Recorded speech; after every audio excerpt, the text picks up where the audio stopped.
Welcome to the AEN Stories channel. If you'd asked me a year ago what the most humiliating moment of my life would be, I might have said something like the time I wiped out in front of the entire high school trying to dunk in gym class. Turns out, that was adorable compared to having my entire world blow up on live television. My name's Tyler Reed. I'm 30, I sell appliances at a big box store in the Midwest, and my best friend since kindergarten is a guy named Jason Miller. We grew up on the same street, rode the same bus, crashed the same bikes, got yelled at by the same teachers. If my childhood was a movie, Jason is in every single scene somewhere in the background, making faces or daring me to do something dumb. For most of my life, the Tyler and Jason combo was just a given. If you invited one of us, you knew the other one was probably coming too. Sleepovers, road trips, college, guys' nights, people joked we were a package deal. That's relevant, I promise. Because the thing about growing up with someone is, you start to assume there are lines they'd never cross. Like invisible fences, yeah, we'll roast each other about everything, but we'd never, say, steal each other's girlfriend and end up on a daytime talk show with a baby involved. You see where this is going. But to tell it right, I gotta start before the cameras, before the envelope, before the host did the dramatic pause thing that still haunts me in my sleep. I gotta start with Olivia. I met Olivia at a friend's birthday party in this dive bar that was trying very hard to be a cool dive bar. You know the type: string lights, craft beers, a chalkboard menu with ironic names for burgers. She was at the corner of the bar, arguing with the bartender about whether the place counted as hipster or trying too hard. She had this messy blonde hair up in a knot, glasses sliding down her nose, and a voice that could cut through music like a knife through tissue paper. My buddy nudged me. "You're staring," he said. "I'm observing," I said.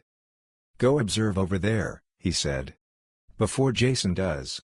That was always kind of the joke. Jason was the one who went for it. I was the one who overthought it. He'd talk to anyone, anywhere, about anything. I needed, like, a committee approval and a 5-step plan. Except that night, Jason was late, and I had just enough beer in me to override the committee. I walked up, leaned on the bar next to her, and said, "So is this place ironically terrible or just regular terrible?" She grinned, slow and genuine. "Leaning toward regular terrible," she said. "But the fries are saving it from disaster." We talked for hours. About everything. She was smart, sarcastic, and could hang with the dumbest jokes.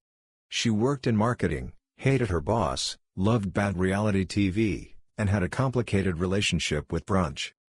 By the time Jason finally showed up, we were already deep into embarrassing high school stories territory. Jason slipped in beside me, clapped a hand on my shoulder. "There he is," he said. "Man of the hour. Making friends without me? Rude." "Jason, this is Olivia," I said. "Olivia, this is Jason. He's like my emotional support raccoon." She laughed. They hit it off immediately, because Jason hits it off with everyone immediately.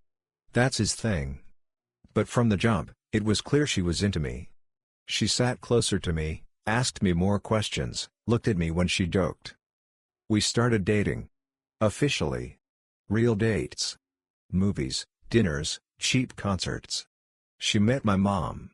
I met her sister. It was good. Normal. For a while, it felt like maybe I'd accidentally stumbled into something real. And, as usual, Jason was around. I don't mean that in a bad way, at first. He and Olivia got along, and honestly, I liked that. We'd all grab drinks together, game nights at my apartment, Taco Tuesdays. If Olivia and I went out, half the time Jason tagged along for a bit. He was the friendly third wheel, the chaos garnish on our two-person entree.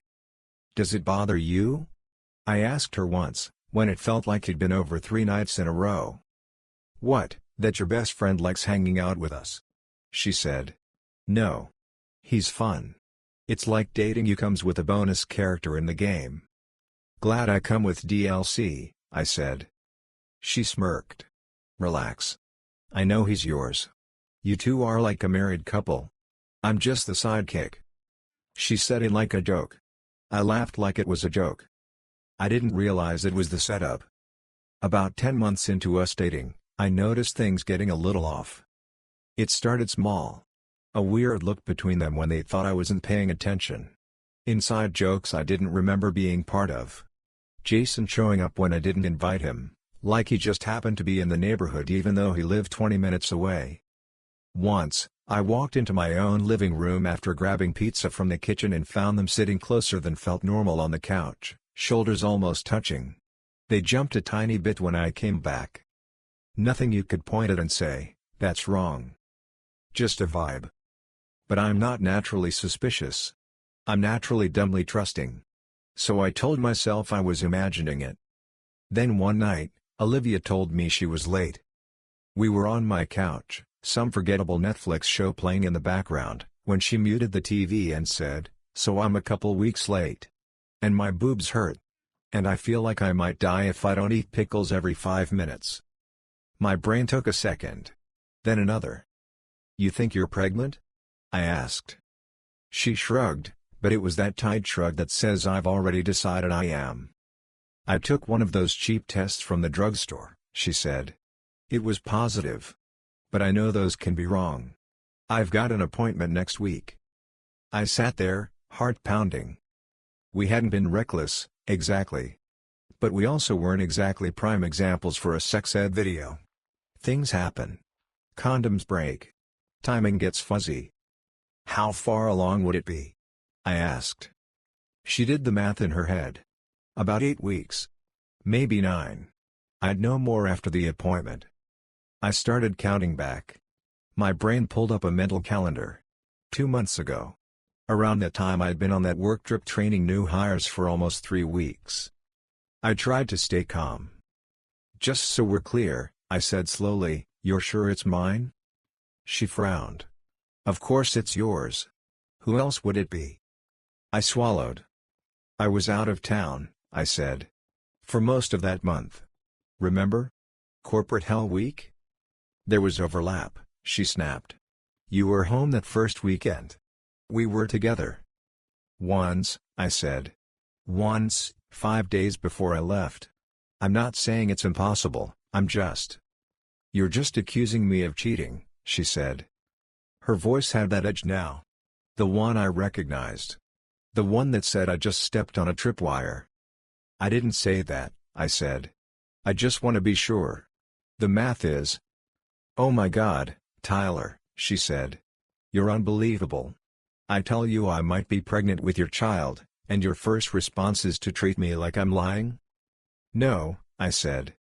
"My first response is to freak out completely in my head and try not to let it show.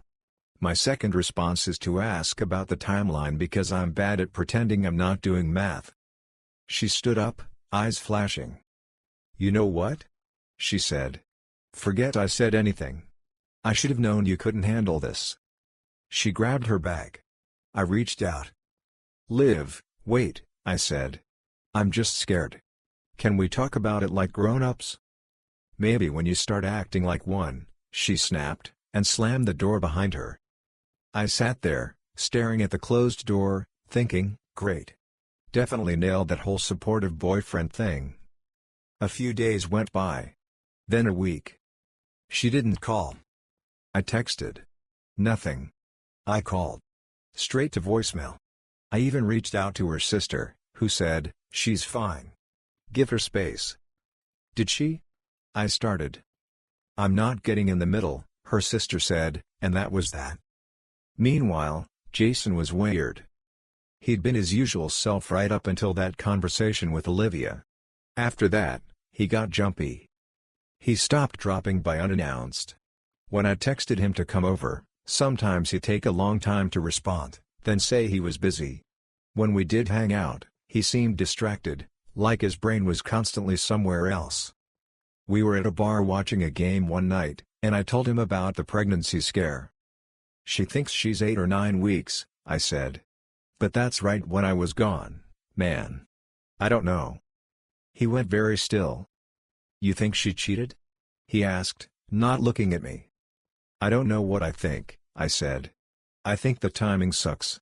I think I wish I was better at math. I think I'm trying not to accuse her of anything without proof. Jason nodded, staring at his beer. Some tests are wrong, he said. False positives. Yeah, I said. Or maybe I just suck at calendar math. He laughed, but it sounded forced. You okay? I asked. Yeah, he said quickly. Just long week at work. Sorry, man. That sucks. Whatever happens, I got your back, okay? Thanks, I said. I wanted to believe him. I didn't see Olivia again until months later. She posted a picture of the baby on Instagram first, just his tiny hand wrapped around her finger, captioned "He's here," blue heart emoji. My heart dropped into my stomach. I didn't comment. Didn't like.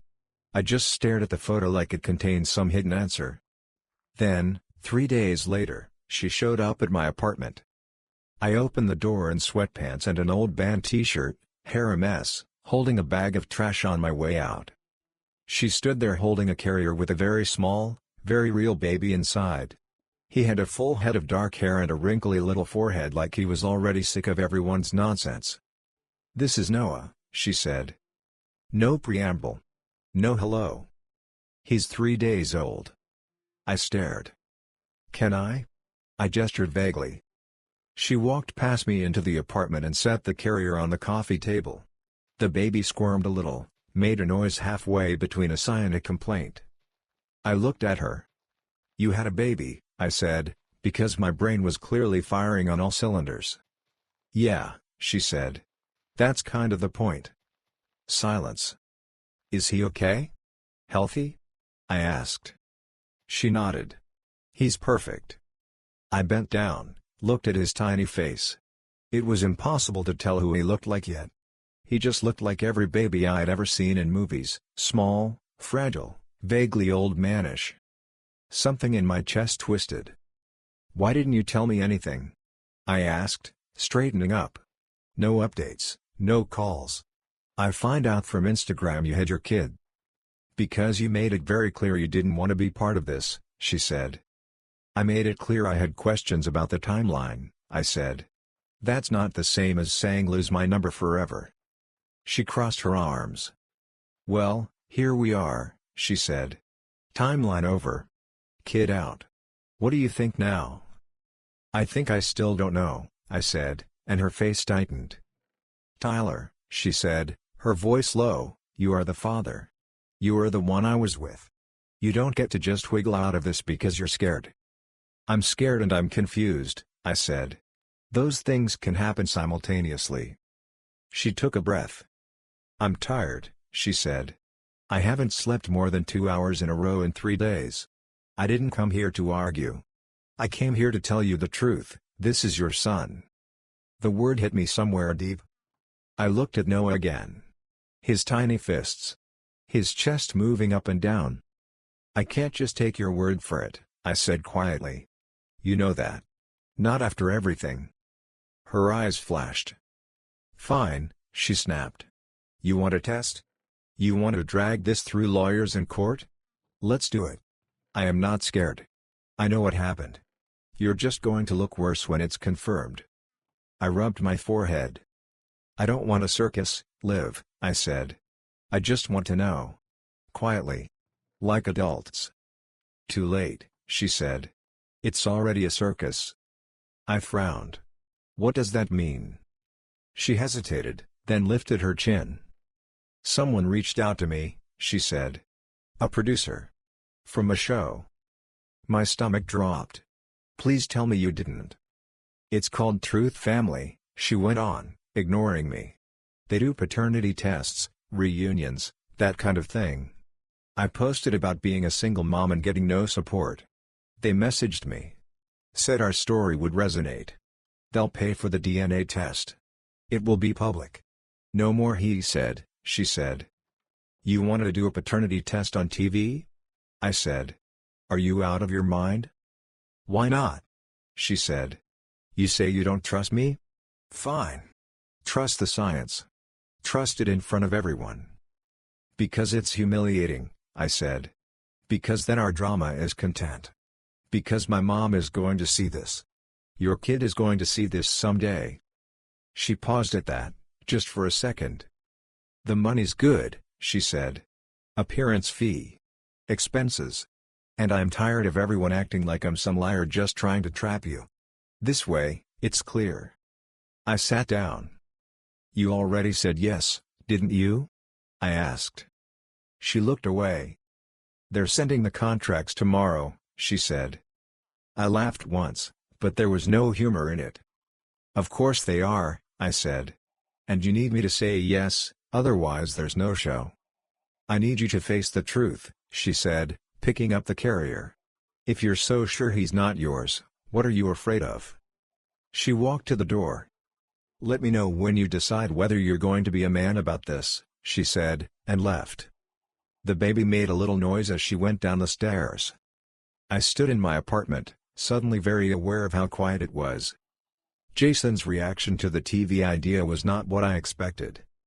I told him about it over beers on my balcony, me pacing, him sitting, picking at the label on his bottle. She wants to go on Truth Family, I said. Like we're some messed up couple from a town no one's heard of, which, granted, we sort of are. Jason winced. Man, he said. That's intense. Yeah, I said. They'll pay for the test. Pay us to be there.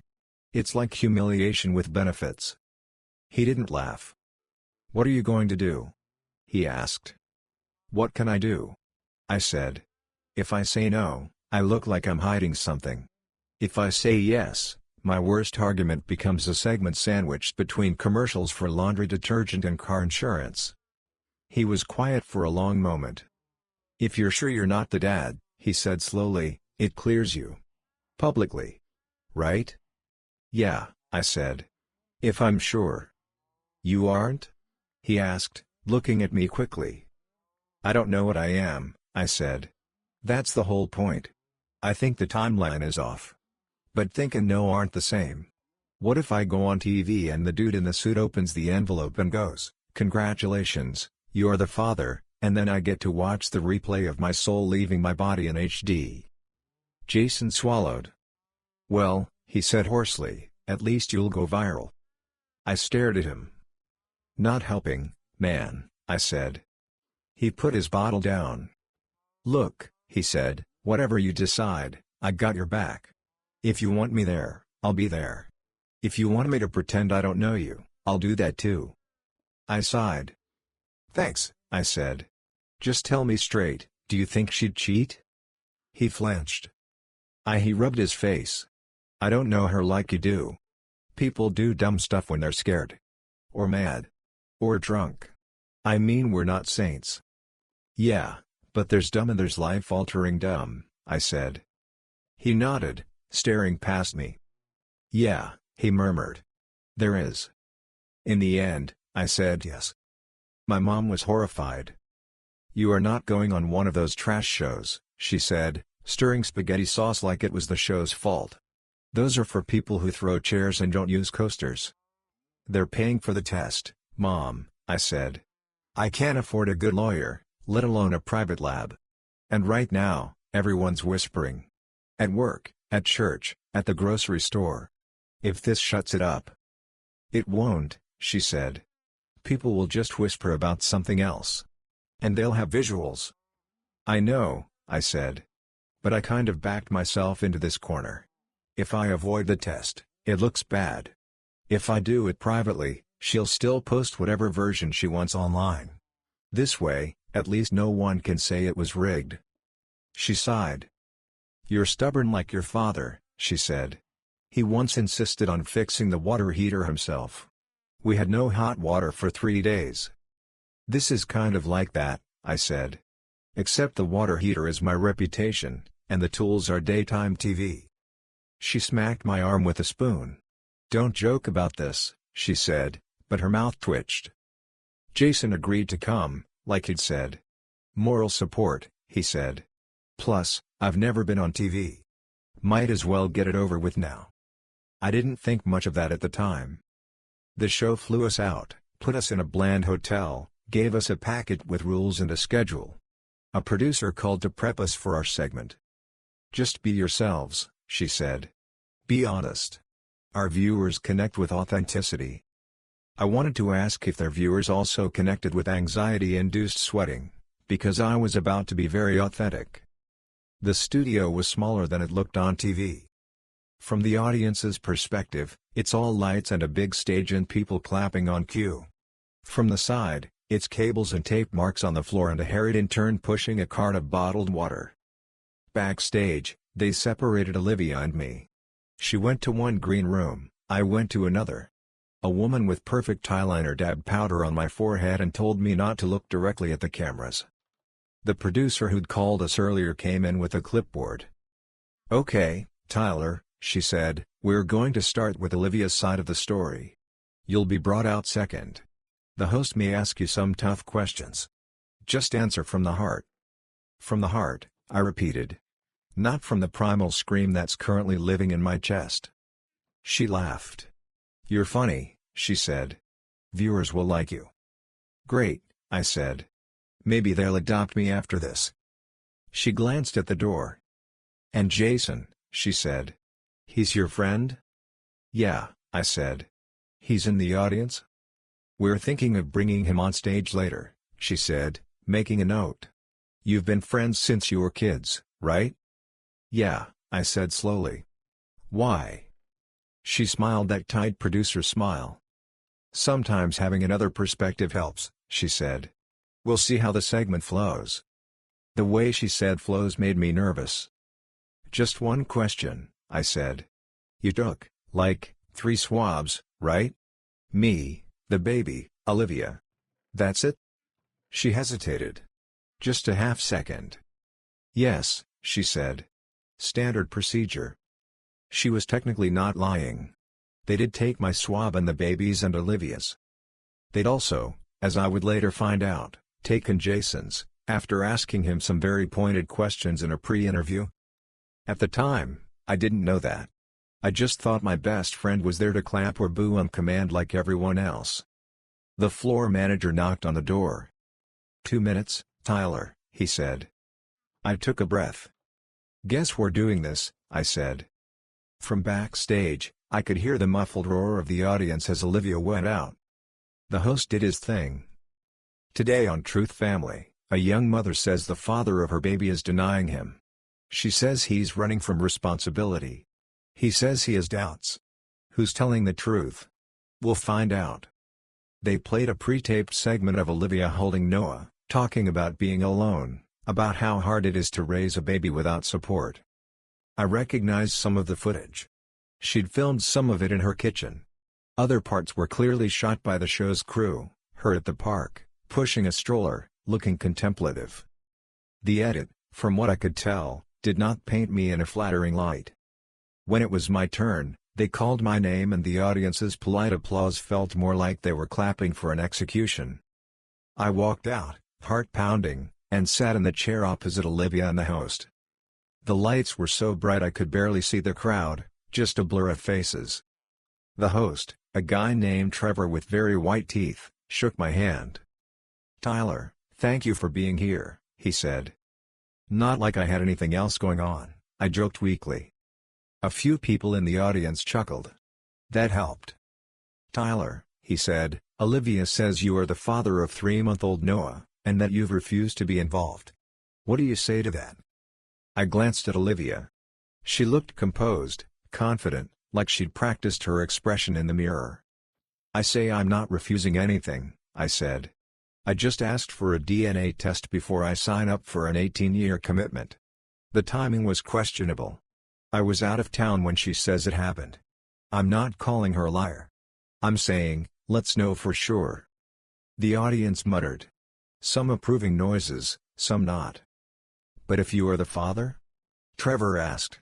"What then?" "Then I'll do what I'm supposed to do," I said. "Support him. Be there however I can. I'm not trying to dodge. I just don't want to be forced into something that's not true." Trevor nodded, then turned to Olivia. "Olivia," he said, "you hear that? He says he'll step up if the test says he's the dad. How does that make you feel?" She sniffed, just a little. "Honestly?" she said. "I'm tired. I carried this baby. I went to every doctor's appointment alone. I gave birth alone. And now I have to come on TV to get him to admit what I already know. It hurts." There was an awe from the audience. Someone glared at me.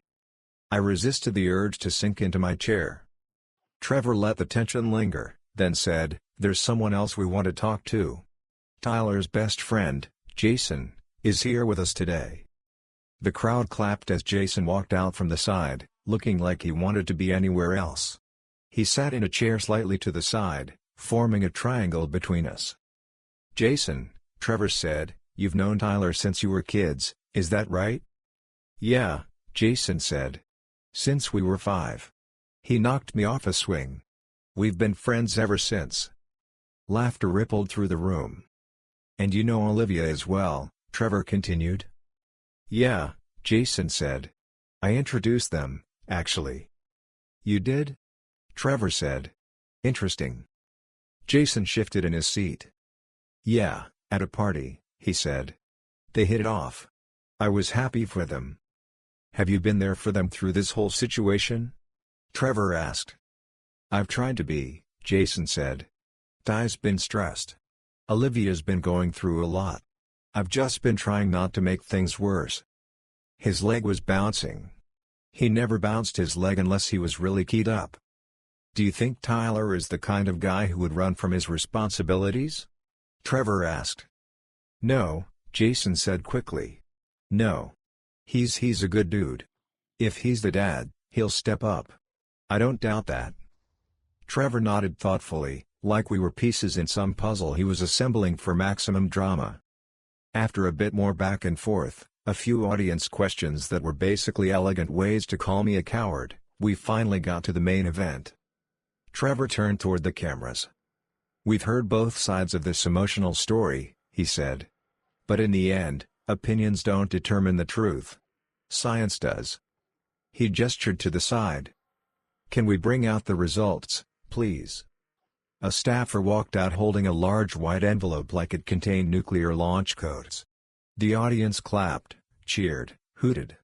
For them, this was entertainment. For me, it was my stomach doing cartwheels. The envelope was handed to Trevor. He held it dramatically.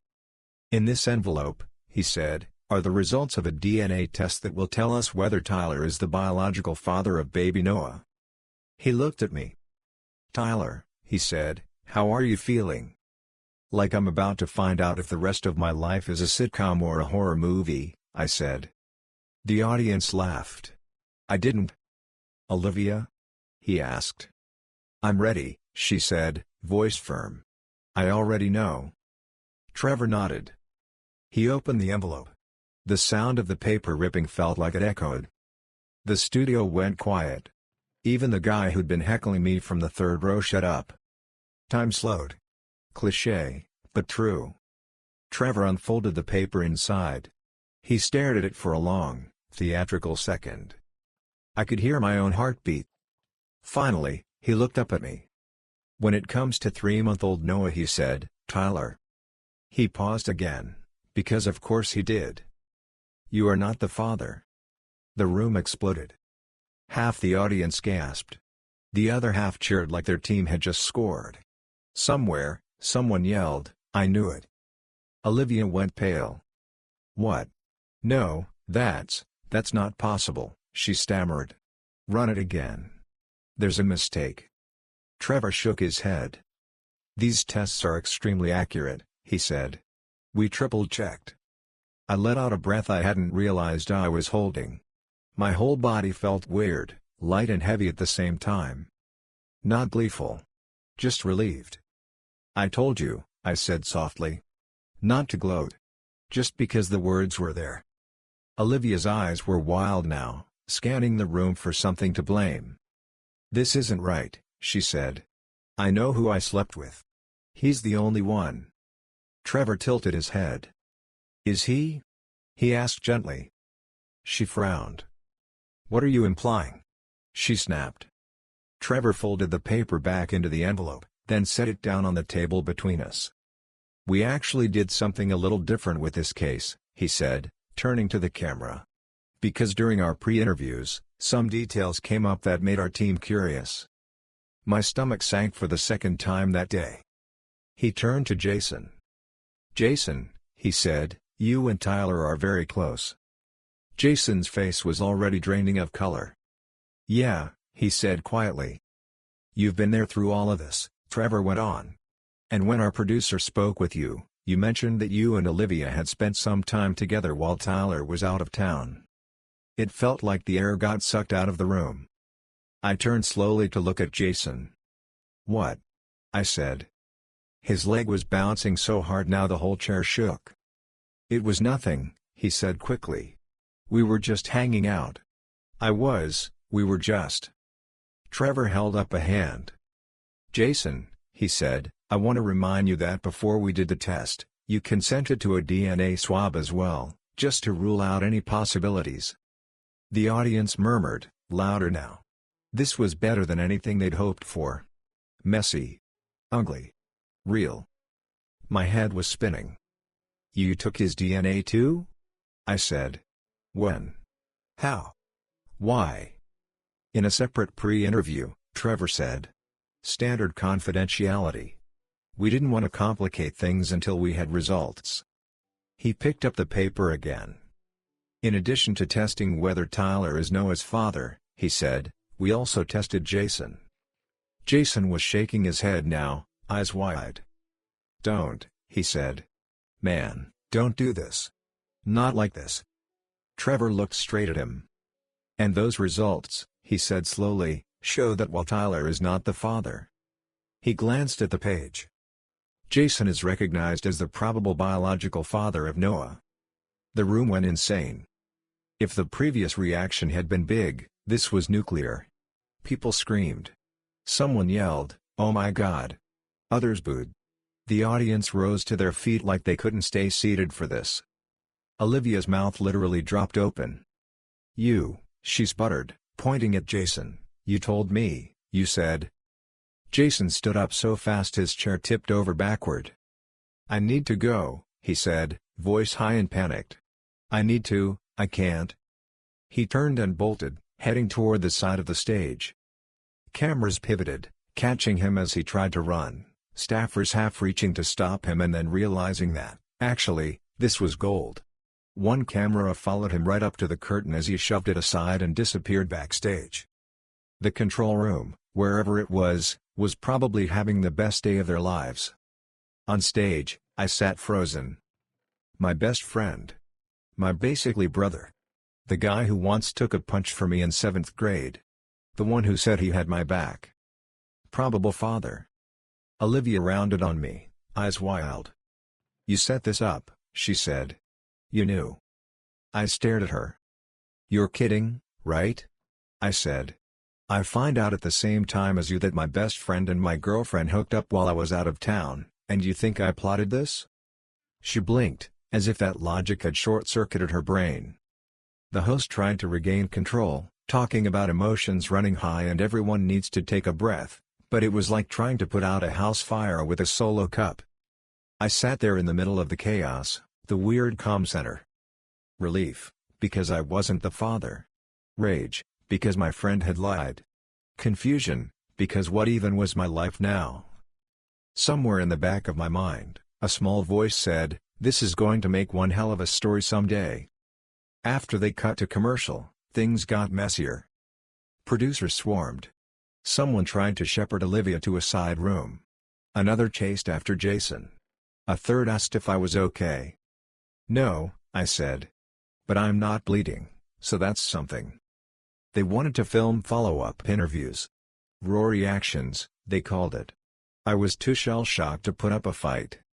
In a small room with a single camera, a woman with pity in her eyes asked, "How do you feel, Tyler, now that you know your best friend is likely the father of the baby you thought might be yours?" I laughed. Actually laughed. It sounded a little unhinged. "How do I feel?" I said. "Like I got hit by a truck, backed over, and then the driver got out and handed me a coupon for a free car wash as an apology." She pressed her lips together, probably wondering if that was usable soundbite material. "I mean," I went on the upside, "I'm not suddenly an unexpected dad. On the downside, my trust in both my ex and my best friend just got run over on national TV. So, mixed bag. They loved that line. It made the final cut. Later, back in the hotel, I finally cornered Jason. He was in his room, sitting on the edge of the bed, face in his hands. "Why?" I asked, closing the door behind me. My voice came out quieter than I expected. He looked up, eyes red. "I was drunk," he said. "We both were. You were gone. She called me, said she was lonely, said she needed someone. I went over. One thing led to another." I held up a hand. "Don't," I said. "Please don't walk me through the one thing." He swallowed. "It was stupid," he said. "It was one time. We both felt awful after. We swore never to talk about it again. Then she told me she thought she was pregnant and I panicked." "How long have you known?" I asked. He hesitated. "Since she told you," he said. "When she said the timing didn't add up, I knew there was a chance." "And you didn't say anything," I said. "I was scared, man," he said. "I didn't want to lose you. I didn't want to blow everything up. I thought maybe it wasn't mine. Maybe it would just go away." "Babies don't just go away, Jason," I said. "That's literally the opposite of what they do." He laughed once, miserably. "I know," he said. "I screwed up. I know I don't deserve your forgiveness. I didn't know how to fix it." I sat down heavily on the chair by the window. "You had months," I said. "You could have come to me. You could have said, 'Ty, I did something terrible, and I don't know how to handle it.' I would have been furious, yeah. But at least it would have been between us. Instead, you let me walk onto a stage thinking I might be the bad guy, while you sat there in the audience with a secret swab in your cheek." He winced. "I thought it wouldn't come up," he said. "I didn't know they'd test me too." "Dude," I said. "Have you seen this show?" Of course they did. They live for this. We sat there in silence for a long time. "Are we done?" he asked finally. "Like, as friends?"